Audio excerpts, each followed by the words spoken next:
নারায়ে তাকবীর, নারায়ে রিসালাত, নারায়ে রিসালাত, আসসালামু আলাইকুম। নারায়ে গাউসিয়া, শাহেনশাহে সিরকুট, গাউসিয়া কমিটি বাংলাদেশ, আহলে সুন্নাত ওয়াল জামাত।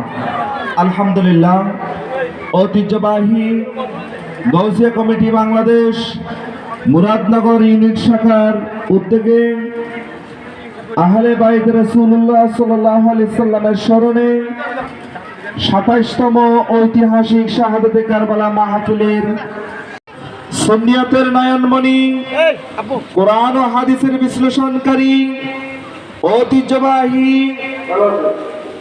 আশকুনা কাদেরিয়া হামিদিয়া ওয়ালিয়া দরবার শরীফের সম্মানিত পীর সাহেব কেবলা হযরতুল হাজ আল্লামা মাওলানা মুহাম্মদ হাফেজ ওলিউল্লাহ আশিকি মাদ্দাজিল্লাহুল আলী হুজুর আমাদের সম্মুখে এসে উপস্থিত হচ্ছেন। সবাই বলুন মারহাবা। মারহাবা হন না, রোজা রেখুন নাকি ওনারা? বড় করে হন মারহাবা, হাত তুলে বলুন মারহাবা। মাশাআল্লাহ।